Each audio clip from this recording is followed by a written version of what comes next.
विधि 104। हे शक्ति, प्रत्येक आभास सीमित है, सर्वशक्तिमान में विलीन हो रहा है। जो कुछ भी हम देखते हैं सीमित है, जो कुछ भी हम अनुभव करते हैं सीमित है, सभी आभास सीमित है। लेकिन यदि तुम जाग जाओ तो हर सीमित चीज असीम में विलीन हो रही है। आकाश की ओर देखो, तुम केवल उसका सीमित भाग देख पाओगे।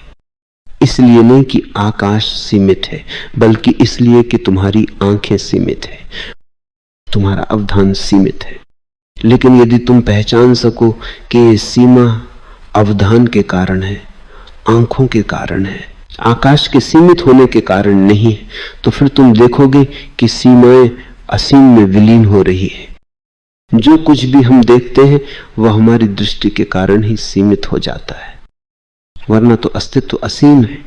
वरना तो सब चीजें एक दूसरे में विलीन हो रही है, हर चीज अपनी सीमाएं खो रही है, हर क्षण लहरें महासागर में विलीन हो रही है, और न किसी को कोई अंत है न आदि, सभी कुछ शेष सब कुछ भी है। सीमा हमारे द्वारा आरोपित की गई है, ये हमारे कारण है, क्योंकि हम अनंत को देख नहीं पाते, इसलिए उसको विभाजित कर देते। ऐसा हमने हर चीज के साथ किया है। तुम अपने घर के आसपास बाड़ लगा लेते हो और कहते हो कि यह जमीन मेरी है और दूसरी ओर किसी और की जमीन है, लेकिन गहरे में तुम्हारी और तुम्हारे पड़ोसी की जमीन एक ही है। वह बाढ़ केवल तुम्हारे ही कारण है, जमीन बंटी हुई नहीं है। पड़ोसी और तुम बंटे हुए हो अपने अपने मन के कारण। देश बंटे हुए हैं तुम्हारे मन के कारण। कहीं भारत समाप्त होता है और पाकिस्तान शुरू होता है, लेकिन जहां अब पाकिस्तान है, कुछ वर्ष पहले वहां भारत था। उस समय भारत पाकिस्तान की आज की सीमाओं तक फैला हुआ था, लेकिन अब पाकिस्तान बंट गया, सीमा आ गई, लेकिन जमीन वही है। मैंने एक कहानी सुनी है जो तब घटी जब भारत और पाकिस्तान में बंटवारा हुआ। भारत और पाकिस्तान की सीमा पर ही एक पागल खाना था। राजनीतिज्ञों को कोई बहुत चिंता नहीं थी कि पागल खाना कहां जाए, भारत में कि पाकिस्तान में, लेकिन सुपरिंटेंडेंट को चिंता थी। तो उसने पूछा कि पागल खाना कहां रहेगा, भारत में या पाकिस्तान में। दिल्ली से किसी ने उसे सूचना भेजी कि वो वहां रहने वाले पागलों से ही पूछ ले और मतदान ले, लेकिन वे कहां जाना चाहते।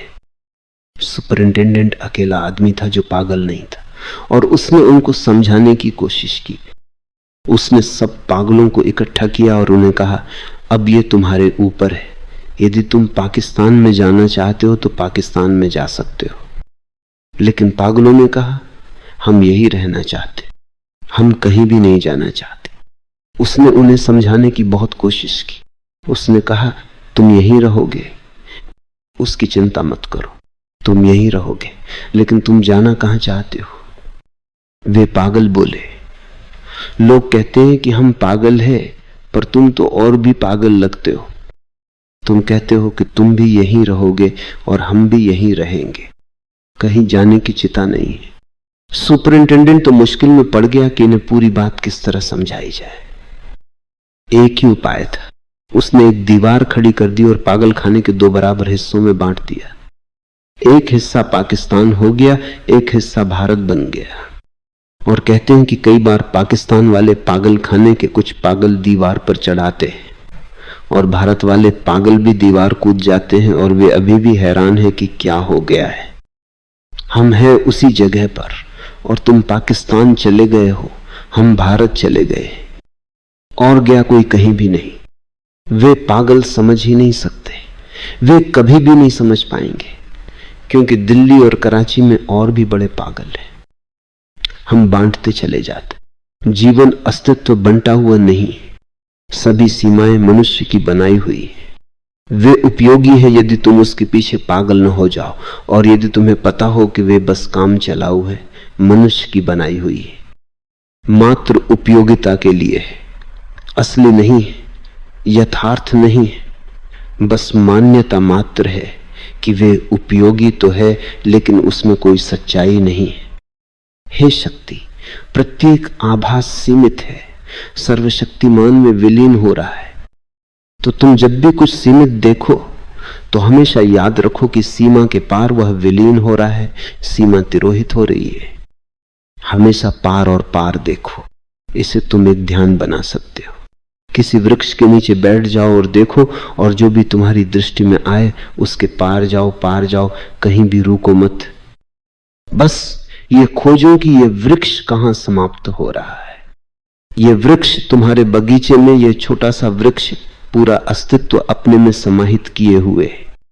हर क्षण ये अस्तित्व में विलीन हो रहा है। यदि कल सूर्य न निकले तो ये वृक्ष मर जाएगा, क्योंकि इस वृक्ष का जीवन सूर्य के जीवन के साथ जुड़ा हुआ है। उनके बीच दूरी बड़ी है। सूर्य की किरणें पृथ्वी तक पहुंचने में समय लगता है, 10 मिनट लगते। 10 मिनट बहुत लंबा समय है, क्योंकि प्रकाश बहुत तेज गति से चलता है। प्रकाश 1 सेकंड में 1,86,000 मील चलता है, और सूर्य से इस वृक्ष तक प्रकाश पहुंचने में 10 मिनट लगते। दूरी बड़ी है, विशाल है, लेकिन यदि सूर्य न रहे तो वृक्ष तत्क्षण मर जाएगा। वे दोनों एक साथ है। वृक्ष हर क्षण सूर्य में विलीन हो रहा है, और सूर्य हर क्षण वृक्ष में विलीन हो रहा है। हर क्षण सूर्य वृक्ष में प्रवेश कर रहा है, उसे जीवंत कर रहा है। दूसरी बात, जो अभी विज्ञान को ज्ञान नहीं है, लेकिन धर्म कहता है कि एक और घटना घट रही है, क्योंकि प्रति संवेदन के बिना जीवन में कुछ भी नहीं रह सकता।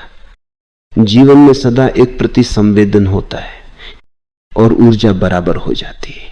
वृक्ष भी सूर्य को जीवन दे रहा होगा, वे एक ही है। फिर वृक्ष समाप्त हो जाता है, सीमा समाप्त हो जाती। जहां भी तुम देखो उसके पार देखो, और कहीं भी रुको मत।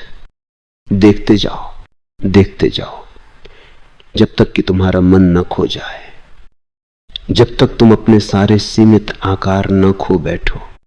अचानक तुम प्रकाशमान हो जाओगे। पूरा अस्तित्व एक है, वह एकता ही लक्ष्य है। और अचानक मन आकार से, सीमा से, परिधि से थक जाता है, और जैसे जैसे तुम पार जाने के प्रयत्न में लगे रहते हो, पार और पार जाते चले जाते हो। मन छूट जाता है, अचानक मन गिर जाता है, और तुम अस्तित्व को विराट अद्वैत की तरह देखते हो। सब कुछ एक दूसरे में समाहित हो रहा है, सब कुछ एक दूसरे में परिवर्तित हो रहा है। हे शक्ति, प्रत्येक आभास सीमित है, सर्वशक्तिमान में विलीन हो रहा है। इसे तुम एक ध्यान बना ले सकते हो। 1 घंटे के लिए बैठ जाओ और इसे करके देखो।